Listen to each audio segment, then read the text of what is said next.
Ya, yo sé también que anatomía es su curso favorito, pero, ¿no? También estoy muy segura que yo les pongo un muerto aquí adelante, obviamente disecado bien bacán, ustedes me van a poder reconocer perfectamente cuál es raíz dorsal, raíz central, ¿no?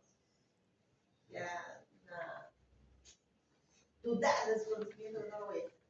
Les voy a hablar un poquito de la parte de origen, quizás para que entiendan, y sí va muy de la mano con el desarrollo histórico, que es lo que tenemos que tener en cuenta acá.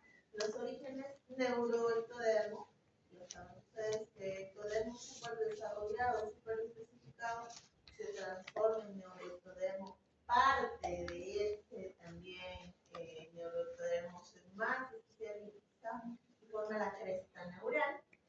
Y vamos a tocar temas como lo que son las podas cérvico-craneales para poder hablar también en cuanto a las divisiones en algunos pares craneales. Entonces el sistema nervioso periférico básicamente va a estar formado por parte somática y parte autónoma, ¿no? Dentro de la parte somática vamos a tener lo que son los pares craneales o los nervios craneales. Vamos a tener también los nervios raquídeos, ¿no? 31 pares de nervios raquídeos que salen cada uno al lado de entre los discos, ¿sí? ¿Sí se acuerdan? Anatomía. Y en cuanto a los pares craneales, que estos tienen que ver sobre todo con la conexión al encéfalo, ¿ya? Los nervios raquídeos tienen que ver una conexión hacia la membrana, la médula espinal, mientras que los nervios craneales tienen que ver con conexión encefálica directa. Y el sistema nervioso autónomo, dependiendo de qué ramas se estimulen, tiene la parte simpática y la parte parasimpática, ¿no? Entonces, doctora, yo la verdad me han explicado, pero como que no logro diferenciar por qué somático y por qué autónomo. A ver, la división básicamente es hacia dónde o cómo procesan la información. Cuando yo hablo del sistema nervioso somático, yo estoy hablando simplemente de que hay una conexión entre la parte central y el ambiente que nos rodea y que lo vamos a nosotros poder procesar dependiendo del estímulo. El somático se rige casi un 100% del sistema nervioso central, lleva la información como un cable de luz que te va a llevar la información hacia una zona específica. Mientras que el sistema nervioso autónomo, su nombre, ¿no? Tiene propiedades que le permiten a él trabajar, inclusive sin necesidad mucho de intervención del sistema nervioso central. Tienen ustedes la innervación del nodo sinoauricular en el corazón. Saben ustedes que existe muerte cerebral y el corazón sigue latiendo. ¿Por qué? Porque está inervado por el sistema nervioso autónomo. El corazón no necesita mucha conexión con el cerebro, porque puede funcionar así el cerebro se desconecta.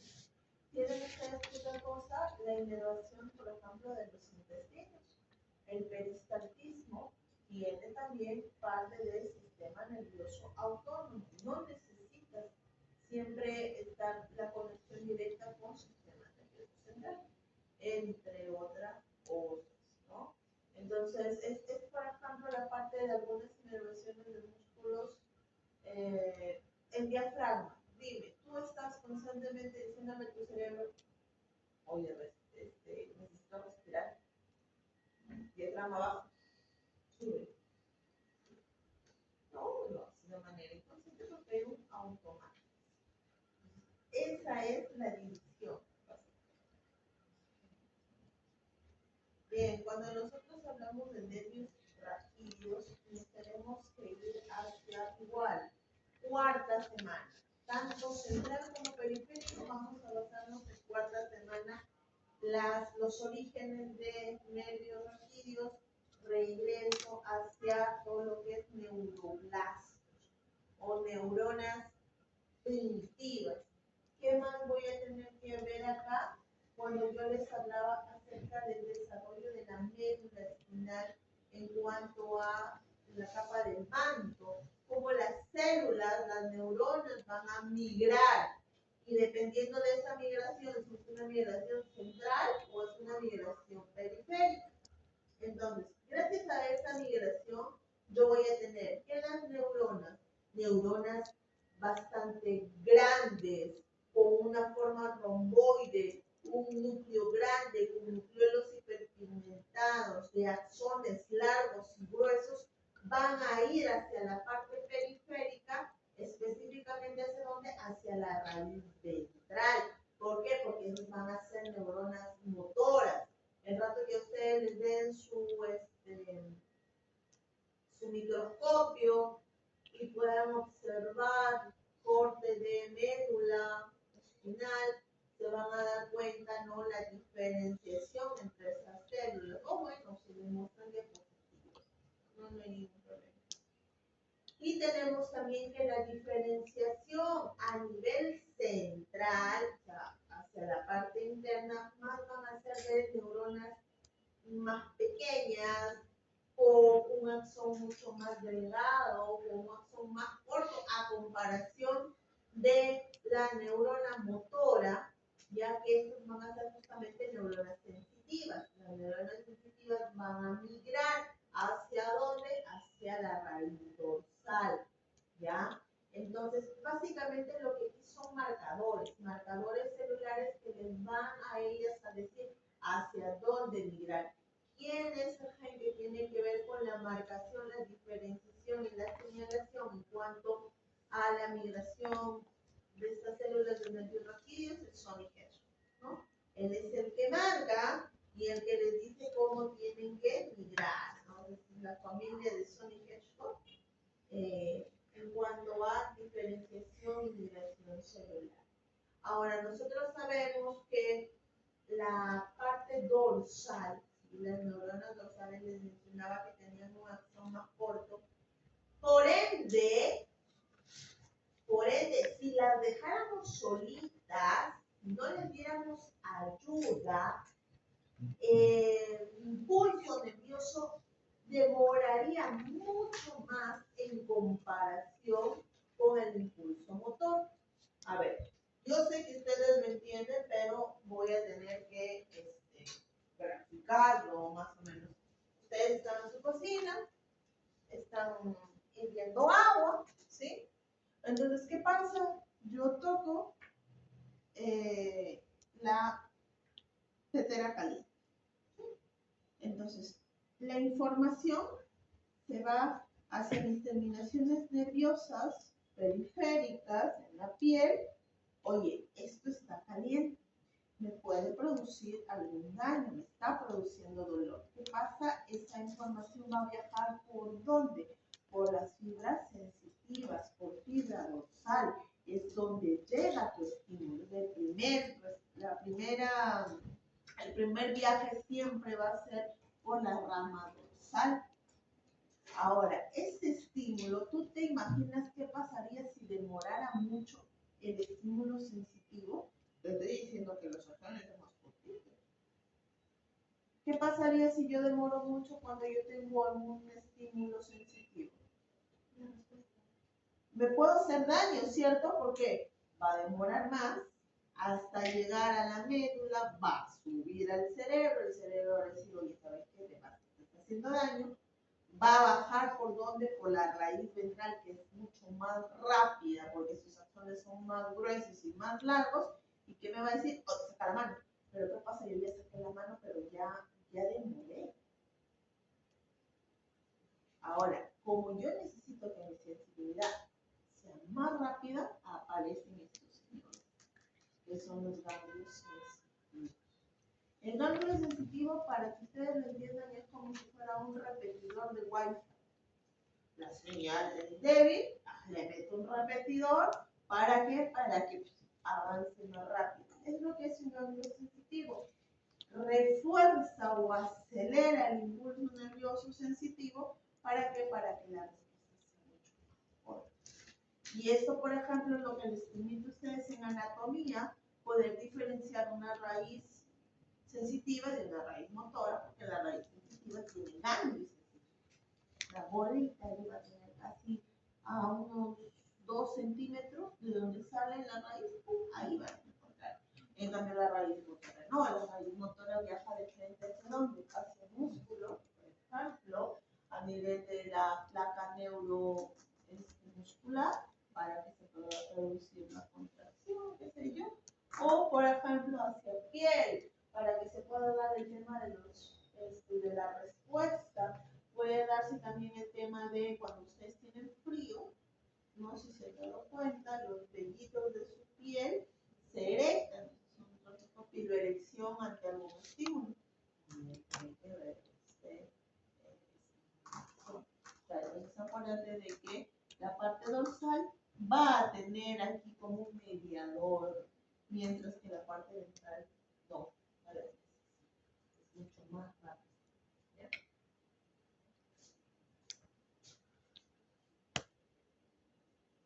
Este es un poquito de histología, una nada, ¿ya? Pero histología enfocada en el desarrollo biológico. ¿Cuál es mi célula de origen básica primitiva? Neuroblasto. ¿Sí? Neuroblasto. El neuroblasto tiene que entender ustedes que es una célula apolar. Profe, ¿qué quiere decir apolar? Que no tiene ni axón ni dendritas. Es una célula circular. Es una célula que tiene un núcleo grande, un nucleolo prominente. Es una célula nerviosa primitiva. Pero que tiene la peculiaridad de que es multipotencial. Se va a desarrollar. No tiene una función específica. Entonces se va a desarrollar. No tiene función. Luego de este neuroblasto aparece algo que se llama neuroblasto bipolar. El neuroblasto bipolar va a tener dos laditos. Uno que va a ser el axón primitivo y lo otro que va a ser la dendrita primitiva. Este neuroblasto bipolar ya va a poder llevar todo lo que es el impulso nervioso. Obviamente, este impulso nervioso va a ser un impulso nervioso hasta un tanto errático porque no tiene la maduración suficiente para una reacción adecuada. Conforme pasan las semanas, ya esos neuroblastos apolares se especializan, se especifican y aparece ¿quién? El neuroblasto multipolar. El neuroblasto multipolar es una célula primitiva que tiene, la primera célula primitiva que tiene una especificación. Está súper especializada, realiza una función única, como por ejemplo, tienen las neuronas del área del habla. Esas neuronas solamente van a procesar estímulo de habla, no hacen otra cosa. Entonces, de ese neuroblasto multipolar va a evolucionar y va a mantener la neurona multipolar, que es la que ustedes conocen, la que nos han enseñado desde el colegio, la que tiene axón, la que tiene varias dendritas, la que tiene susoma. Y en embriología existe algo que se denomina factos o hechos muy, muy verídicos. Uno que yo se los enseñé desde el primer día es: no porque lo tengas quiere decir que funcione. Es un facto de biología. Otro facto sería, en este caso, que mientras más especializado eres, menos te puedes reproducir o reparar. Mientras más especializado eres, menos te reproduces y menos te puedes reparar, multiplicar, dividir. No. Y ahí viene la característica de la neurona, que ustedes saben. El soma neuronal no se regenera. La neurona no se multiplica. ¿Por qué? Porque la neurona es una célula altamente especializada, realiza funciones básicas. Es como que a ti te ponen aquí a abrir menos y cerrar se la puede puerta reparar, menos y se te puede dicen, reparar. esta es tu yo abro y cierro la puerta y alguien viene y te dice, barre, no. Yo abro y cierro la puerta. No. Pues mientras más especializada la neurona, menos capacidad de división, regeneración, etc. ¿Sí? Entonces, ahora, ¿cómo o por qué se va a dar esa diferenciación entre dorsal y ventral, como ya les estaba mencionando? Quiere decir básicamente hacia dónde van a migrar las células a partir de la cresta neural. En esta cresta neural vamos a encontrar a los neuroblastos, toditos igualitos, igualitos. Pero, nuevamente, por acción de Sony Hedgehog, va a empezar a marcar de manera distinta a cada cual neurona. Existirán algunas neuronas que tendrán un crecimiento central o irán hacia el crecimiento central, y esas son las neuronas que van a ir justamente hacia la raíz dorsal, hacia la raíz sensitiva de este nervio raquídeo. Mientras aquellas que van a tener un crecimiento periférico, ¿sí? Un crecimiento periférico, van a ir hacia dónde? Hacia la raíz ventral o motora. Entonces, doctora, todas las que se van hacia las células de la cresta neural van a ir a ser neuronas, van a ser neuronas. No, porque por histología, ¿qué les han enseñado? Que el sistema nervioso, ¿qué cosa encuentra en células? Neuronas. Las neuronas y las glías, ¿cierto? Yo te estoy hablando acá de pura neurona. Pero ¿qué falta? Faltan las glías, ¿cierto? ¿Y cuál es la glía del sistema nervioso periférico? La célula de Schwann. Así es. La glía del sistema nervioso periférico es la célula de Schwann. ¿Por qué? Porque las del sistema nervioso central eran los astrocitos, los oligodendrocitos, ¿no? Entonces, aquí estamos hablando de la parte periférica. Estas glías tienen nuevamente un crecimiento periférico, van de la mano con las terminaciones o las raíces nerviosas ventrales. Entonces, ¿qué pasa? Estas glías se van a ir hacia la parte periférica y van a empezar a crecer, van a empezar a alargarse. ¿Y qué van a hacer? Van a empezar a elongarse. ¿Qué es elongar? Van a empezar a dar una vuelta como en espiral, ¿ya? Imagínense que esta es la raíz nerviosa, tiene la glía y empieza a crecer como si fuera una espiral, como si enrollaran algo ustedes, ¿ya? Entonces, la glía, una vez que se ha posicionado a nivel de la semana 16, empieza a almacenar ¿qué cosa? Mielina. A nivel de la semana 16 empieza a almacenar mielina. ¿Para qué? Obviamente porque la célula de Schwann lo que te hace es producir mielina, ¿cierto? Entonces empieza a, como si ese enrollado tú lo comenzaras a colocar perlitas de mielina sobre todo el enrollado, y lo que va a hacer es cubrir el nervio de mielina. ¿Y para qué cubrir al nervio de mielina? ¿Qué es lo que hace la mielina? Claro, hace de que el impulso nervioso sea efectivo, ¿ya? Hace que el impulso nervioso sea efectivo. Pero, nuevamente, hay zonas de la neurona que no van a estar cubiertas por mielina.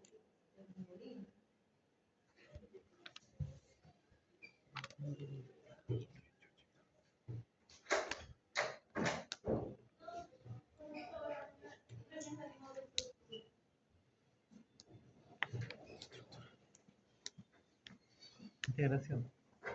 Así quedó conmigo.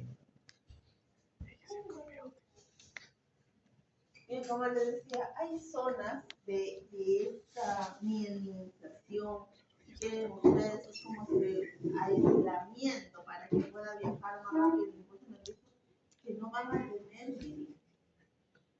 Estas zonas específicas son nodos de Ranvier. ¿Qué pasa? A esta pequeña zona, este nodo de Ranvier, Sony Hedgehog no lo marca. No lo marca para qué, para que la mielina en ese momento no pueda cubrirlo, deja ese extremo descubierto. Y gracias a ese extremo descubierto se va a dar la característica del impulso nervioso, que es saltatorio. Ramón y Cajal, en su teoría del impulso nervioso, nos hablaba de que viaja como si saltara entre nodo y nodo de Rambier, y eso hace que sea veloz. ¿Por qué? Porque te acorta distancias. No es lo mismo que yo venga y camine en cuanto a velocidad, distancia es lo mismo, a que yo haga. Esto hace el impulso nervioso. ¿Cómo? No de ahí del impulso. Entonces, eso es para que ustedes entiendan que en distancia no lo vamos a cortar, pero lo vamos a volver más veloz. El sistema nervioso, la diferencia es la velocidad. Entonces, esos nodos de Rambier te permiten hacerlo saltatorio y aumenta la velocidad. Ahí van a tener ustedes enfermedades que son desmielinizantes. Profe, si tú me dices que algo es desmielinizante, va acá, porque va a dejar como pegado el cable y el impulso va a poder viajar más rápido. No, pero profe, me está diciendo que es más rápido. ¿Por qué? Porque el impulso ya no va a ser. ¿No? Va a ser esto. ¿Esto es más rápido? No. Eso hace la enfermedad desmielinizante. ¿Ya? Cuando lo están viendo. Eso es en cuanto a pares raquídeos de. Vámonos a algo más superior, más rápido, más encefálico, que son los pares craneales. Los pares craneales, sí, nuevamente nosotros nos tenemos que centrar a nivel de la semana número 12, perdón, de la semana número 4, de la semana 4, en donde, ¿qué está pasando a nivel central? Vienen las divisiones de las 3 vesículas primarias a transformarse en 5 vesículas secundarias, ¿verdad? Entonces, en esa diferenciación va a pasar algo muy especial. Van a empezarse a dar pequeñas raíces que luego van a formar los pares craneales. Y estas raíces se van a dividir dependiendo de la zona en la que están.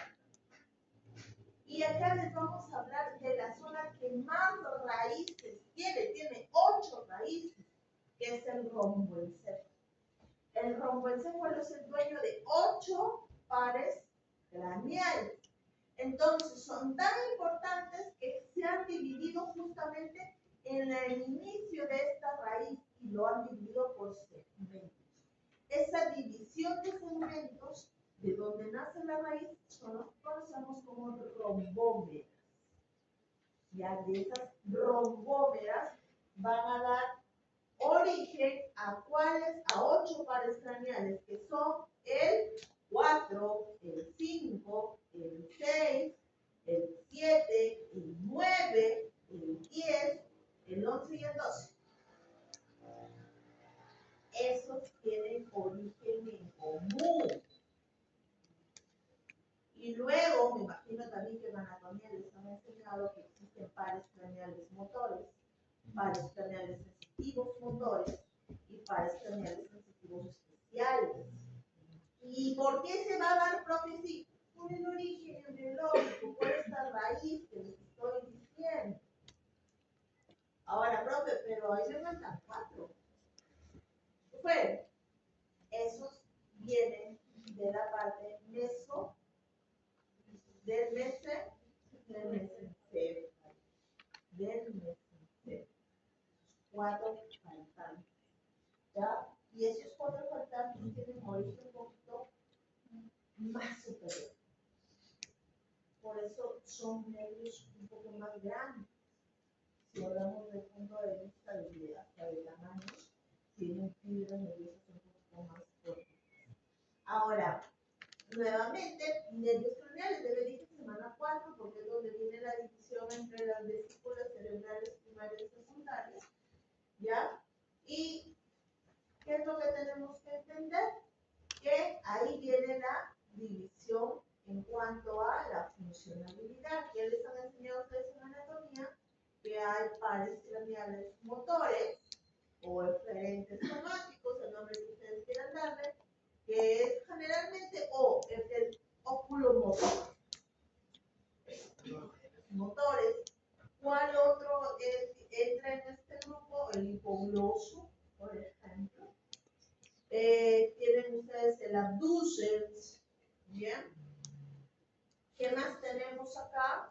A lo que son los mixtos o sensitivos motores, que ahí viene el quinto, el séptimo, el noveno, el décimo, y a los especiales. Los especiales son los que vienen de el mesencéfalo.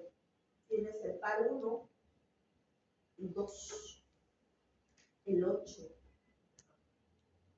Y esos tienen mucho en común.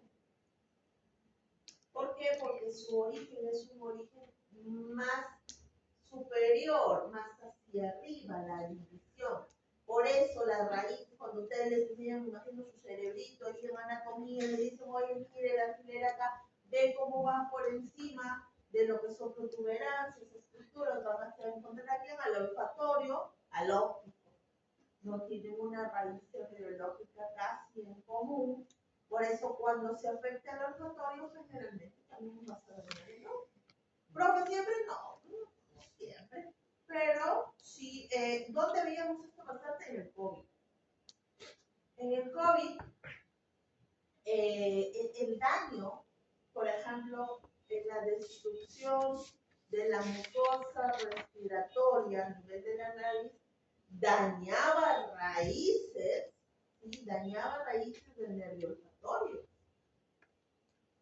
Las destruía. ¿Y qué les he dicho yo? Mientras más especializada sea una neurona, menos se puede reparar. Y hay pacientes o hay personas que, bueno, después que me dio el COVID, nada volvió a oler igual. Entonces, sí, pero oye, ¿recuperaste el olfato? Sí, pero ya no huele igual. ¿Por qué? Porque se ha reparado con axones, más no con cuerpos neuronales. Y aparte, ¿qué les decían los pacientes? Les decían, ¿sabe qué, doctora? Bueno, después que me ha dado el COVID, ha aumentado mis problemas visuales, como que no enfoco bien, como a veces tengo diplopía. Dirán, ay, el señor está loco, ¿qué tiene que ver con la parte olfativa, con la parte del ojo? Tiene una raíz del ojo, como loco, tu paciente no está. Y también cerquita de ahí estaba lo que era origen tanto de glosofaringio, ¿sí? Tienen ustedes origen de glosofaringio un poco debajo. Por eso las personas decían, bueno, aparte de perder el gusto, que también tiene que ver con esta alteración, la destrucción de raíces, decían, tengo problemas para deglutir, porque el virus había destrozado esa parte. Nuevamente, antes de que te diera el COVID, la comida sabía de una forma. Y ahora, cuando ya tú comes, el sabor no es igual. Muy parecido, pero no es igual. Entonces, a ustedes, a mí creo que ya no, gracias a Dios, pero a ustedes les va a tocar una generación de pacientes con secuelas de COVID que todavía no sabemos,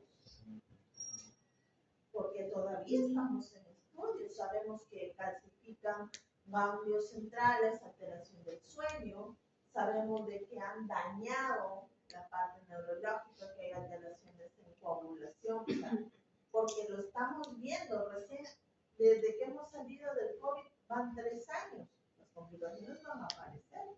Pero ya eso les va a tocar a ustedes. ¿Que les va a servir algún origen? Sí, no. Pobre que me entiendan mal cuando llegue mal a sonar. No voy a acordar. Bien, y el sistema nervioso autónomo. hablábamos de parasimpático y simpático. ¿Qué tenemos que entender acá, Lois? Ambos van a partir en cuanto a cresta neural, pero aquí vamos a hablar de ganglios. ¿Sí? Vamos a hablar de ganglios, tanto preganglionares como postganglionares. Cuando hablamos nosotros, por ejemplo, de la parte preganglionar, tenemos que hablar a nivel más o menos de T1 hasta L2, la parte preganglionar en la inervación, y en la postganglionar, los paravertebrales, los prevertebrales y los preaórticos. Ahora, este origen, que igual, mira la diferenciación, ya tú estás pasando a ganglios. ¿Qué quiere decir? Que tus neuronas ya maduraron, ya procesaron. Entonces, si hay alguna alteración en el parasimpático, es de la 5ª semana en adelante. La que tú quieras, 6ª, 7ª, depende de la patología. Pero siempre cuando te hablen de simpático o parasimpático en alteración, es de la 5ª semana en adelante, porque son específicos, son ganglios, ya pasaron todo lo que es la parte neuronal. Entonces, acá podrían entender ustedes mucha de la sintomatología que les da cuando se activa su sistema nervioso simpático. Por ejemplo, mira, agarra ganglios preaórticos. Oye, ahora entiendo por qué me da una taquicardia horrible cuando empieza mi sistema nervioso simpático. ¿Cómo se activa su sistema nervioso simpático? ¿Qué les tiene que pasar? Están caminando tranquilamente por la calle y les sale un perro. ¿Qué es lo primero que se activa? El sistema nervioso simpático, que es el de corre, huye, vuela. Entonces, ¿qué va a pasar ahí? Si hay ganglios preaórticos que se estimulan. Taquicardia, ¿cierto? Les dije que nodos auriculares parte también del sistema nervioso autónomo. Cuando te asustas, ¿qué pasa con tu estómago? Tus intestinos, ¿cómo los sientes? No siento. ¿Se revuelve? ¿Se revuelve? No, no siento. Tus intestinos irán lentitos. Todo quedó paralizado.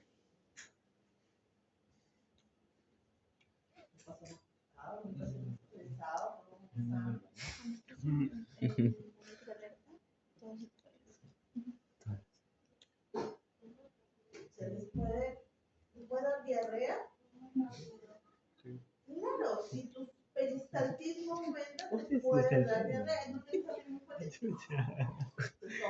Se dilata. No se sientan mal en el sistema simpático, ¿verdad? Entonces, Tranquilo. ¿y qué es el parasimpático? Lo contrario, profe. Ya, claro.